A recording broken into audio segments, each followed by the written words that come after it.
Could you first of all introduce yourself? Hi there, my name is Chris Cornell from Soundgarden, one of those bands out there. One of those bands that sold like 5 million copies of their previous album? Yeah, one of those. You got a Grammy Award. I was like, how does it feel to win a Grammy Award after you issued 2 great albums already, at least on A&M Records? I guess it seemed like a matter of time. We were like this critical favorite because that was the 7th time we'd been nominated for a Grammy, and Grammys usually tend to be sales-oriented, kind of. I mean, there isn't too many bands that ever win any unless they're somewhere on the charts. And so I was always sort of surprised that we were getting nominated so much on records like Ultra Mega OK and Bad Motor Finger, these records that didn't, well, Bad Motor Finger sold pretty well, but, it wasn't charting. And then when we finally won, it was on a record that did sell a lot. So I guess in some ways that reinforces the idea that they tend to reward people that sell a lot as opposed to rewarding people that do, really amazing music. There's people that make great records that sell a lot of them, so give them a Grammy if you want to. I guess it's fine with me. But, it was funny that it was the 7th time we were nominated and we won on a record that was really successful as opposed to the previous ones. You guys were nominated together with Aerosmith for Best Rock Band or something. I was like, no way, they're gonna give this Grammy to Aerosmith. No way. I had a laugh, man. The funny part was it was like best heavy metal song on an album, and then they gave us that for Black Hole Sun. So I was trying to think, there are songs on that record that you could have called heavy metal. 4th of July, I would have been totally happy with accepting a heavy metal award for that song, but Black Hole Sun was pretty funny. It's like, why would that even be on a heavy metal ballot? I don't know. You're talking about heavy metal. A lot of people say metal has totally disappeared. It's changed like into crossover punk, hardcore. Mm-hmm. What do you think? Where has metal been? I don't know. I think people had this strange idea of metal that was very specific, like Ride the Lightning era. Metallica is what everyone thought metal was, at least in like the hardcore sense. And to me, listening to Nine Inch Nails is like listening to heavy metal. To me, it has that sort of cold, machine-like quality to it. It sounds like big shards of metal, which is sort of what I always imagined heavy metal was. I never thought of Whitesnake as heavy metal at all. I never thought of, I don't know. It's just the Spinal Tap. Sure. So my feeling is that heavy metal is alive and well. You have to find it in music that has those elements, whether it's us or whether it's Ministry or the Young Gods or Filter. Nine Inch Nails or Filter. Sure. I mean, probably my favorite heavy metal band of all time was Killing Joke, and I thought that the first record was heavy metal. It was very much to me, metal. So that's strange you say that. Yeah. Why? A lot of people consider them punk. I didn't at all. I mean, they had these really cool slow songs with really metallic sounding guitars. And the first time I heard their first record, that was at a time when metal was sort of considered Kiss or even Black Sabbath, and I didn't really like that music at the time. But I'd always liked hard music, and I'd always liked metal, and to a degree, and the sense of it, like Black Sabbath, Paranoid kind of. And when I heard that, I was like, it made me love metal again. It was like, this is this new kind of metal. And I think that's what we were to a lot of people, particularly like when we first came out, was we were the heavy metal band for people that didn't really like heavy metal. We were like this new band on it, or band with metal influences that isn't singing about girls and cars and whiskey. And now you're singing about girls and cars and whiskey in your new album. We love that stuff now. We're going to make videos where, wait till you see my wig. No fucking way, man. What happened? I'm kidding. No wigs. No wigs allowed. I always thought like Soundgarden took over where Corrosion of Conformity stopped. They took like everybody who was into hardcore punk into heavy metal together with DRI and Suicidal even. Yeah. You guys went on. I remember Seattle. There's these. We always would play like the post-punk kind of alternative underground shows, and then some of the people would kind of hate us because we had these elements of like 70s music, and then some people would really like it because it was so unhip and we had the balls to go do it, and that kind of helped spawn us in Green River and Malfunction. There's a few of those bands that helped create this scene where we'd be playing these punk shows and then these metal guys would show up. And then there'd be these huge fights between, like, skinheads or young punks or, like, arty guys, and then these big sort of Neanderthal heavy metal guys, you know, beating the crap out of each other and hitting each other with skateboards. And it was kind of exciting, though, to see, all of a sudden, to see punk rock and heavy metal loosen up their assholes a little bit and like, realize that there's things to appreciate about different kinds of music instead of just trying to cram it all into one fashion statement or one genre. That was pretty fun. And for us, we experimented so much in the first couple of years as a band with so many different things that you know, by the time we did Bad Motor Finger, which was sort of the paramount of like Soundgarden's riff rock era, that it was really easy to like do other things and to continue. It's one of the best albums you ever made. Yeah, I like that. We liked that record a lot. We were actually kind of angry when we put out Super Unknown, and you'd hear all these writers and record company people and radio people saying, "Wow, you finally like made a mature album," and we'd kind of believe it for a second, and then we'd go back and listen to Bad Motor Finger, and we'd say, "What the hell are you talking about?" You know, that record's a great record, and there's a lot of. It's not just like a Soundgarden hard rock metal record. I mean, there's experimentation on that. It does a lot of different things, and it's a great record when we made it. So. Yeah, that's what I'm meaning to Soundgarden, actually. But anyway, you guys have been playing music now for 10 years, right? About 12. About 12 years. Yeah. Your music changed a lot. You started off playing Bauhaus, is in your style of music. That's in your record. At least that's what Ben said. Yeah, actually, I think people thought of us sort of like a cross between like Bauhaus and the Doors or something. You know, we were quirkier than either of those bands because we always had these strange time signatures and stuff. But we had elements of like that.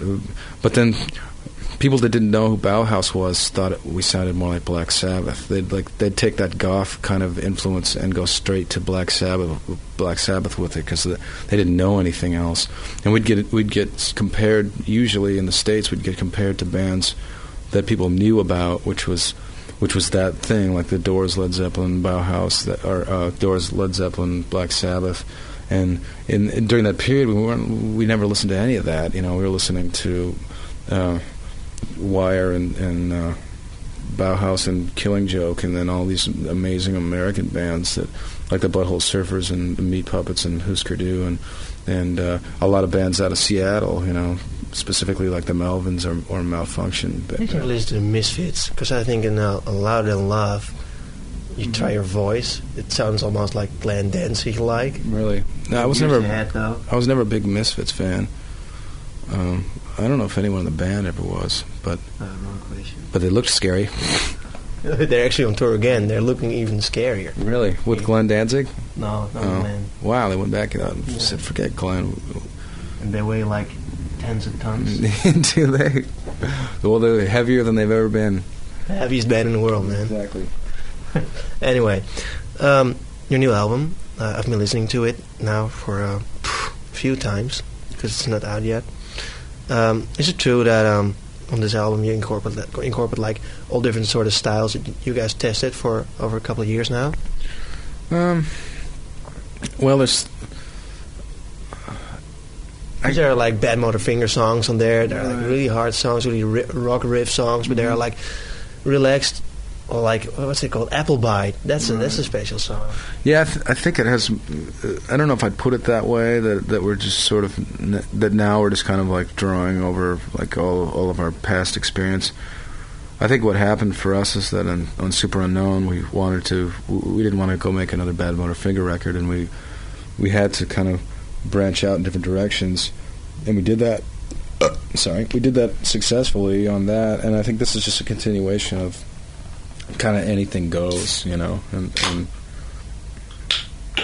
we can't really make a decision on a direction, you know, because there's 4 songwriters, and if we did, we probably wouldn't all agree on the same direction anyway. So we just write songs, and the band sort of takes each song as kind of like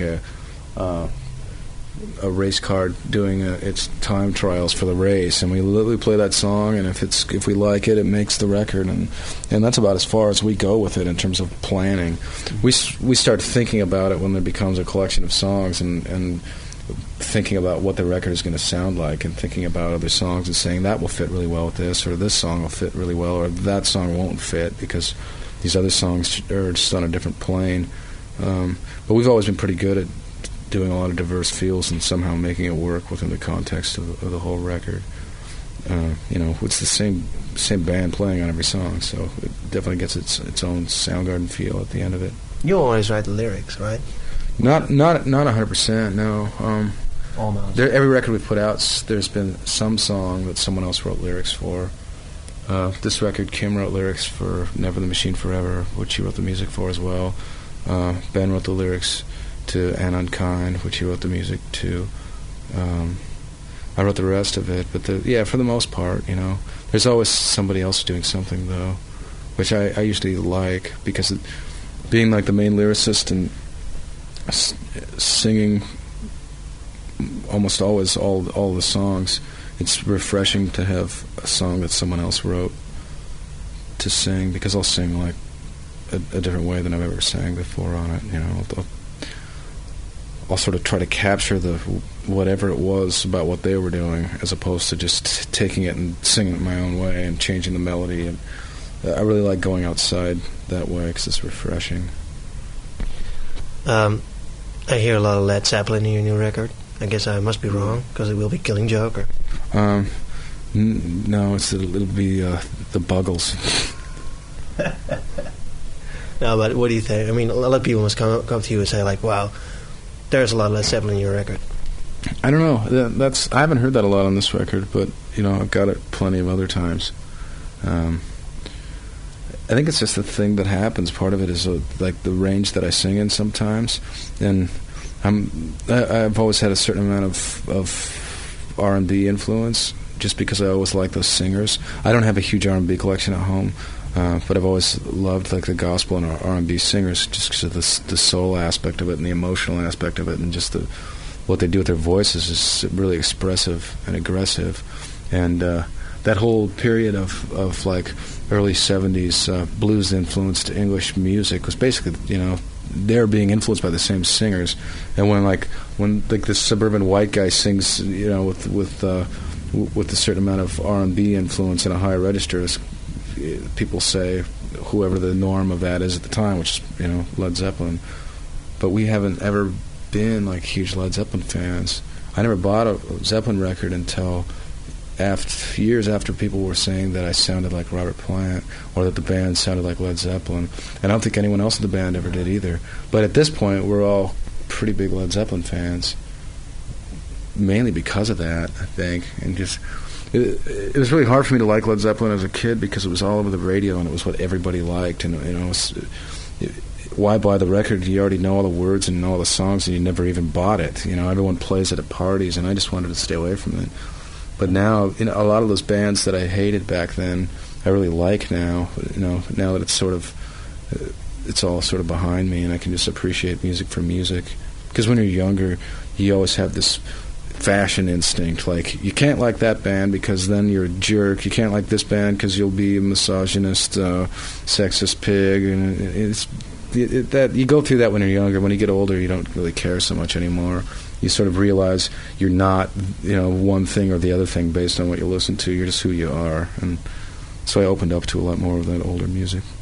Yeah. This new album of yours, you guys produced it yourselves, right? Mm-hmm. There's a lot of guitar noises on it still.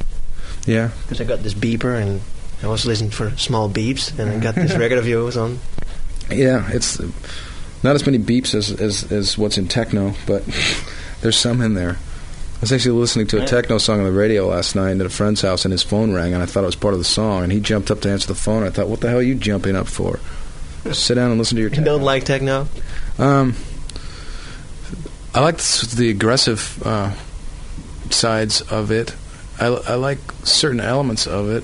I like some ambient aspects of it. What I don't like is that a lot of it tends to revolve around the same beat. To me, if the idea of using electronics and samples and loops to make music is a totally great idea. It's a totally new way to make music. And, I'll get in arguments with members of my band about that because a lot of them feel like if it's not organic, it's not music, or it's not, it's no good. I don't really feel that way. The Young Gods is one of my favorite bands ever. Would you ever let them do a Soundgarden remix? Yeah, that'd be great. I'd love to have them do that. They would. That'd be a great idea. Maybe we'll do that on this record. But the thing that I don't like about it is that too much of it tends to go for sort of a danceable beat, whether it's like that up-tempo rave sort of beat or just the straightforward disco thing. And there's so much more you can do with all those tools, that I tend to appreciate the bands that take advantage of that more and do more layering and headspace and tripped-out music with it, as opposed to just always having it have to be played in a disco with lights and disco balls and people dancing in shiny suits. What will the artwork on your new album be like? And what will your video be like? More Black Hole Sun stuff? I like that video, actually. Yeah, I don't know. The video world is really strange, so that video was pretty much the director's idea from beginning to end, and we had better luck doing that than we had trying to get our own ideas across through other directors. It seemed to be better to just find some guy you think is brilliant that has good ideas, and if his idea seems to work with the music, let him go, because unfortunately no one in the band are filmmakers, and I really wish somebody was. We have ideas constantly, and if we were better acquainted with how to get those ideas across ourselves, we'd probably make videos that we liked more. But because we don't, we rely on someone else to do it. And I'm always sort of seduced by the idea of making videos because it's such a great position to be in that somebody's giving you all this money to make film clips, and they're actually encouraging you to do it. And it's like this thing that you can do and have forever. But a lot of the time, it just comes out too much like a video format, and there's nothing special about it except for that you're in there somewhere and you can play it for your grandkids or something. So, I think we're going to try to challenge ourselves this time to really do what we have to do to get what we want, as opposed to compromising in any way. And if that means finding brilliant people to do it themselves or us doing it ourselves, hopefully we'll do that.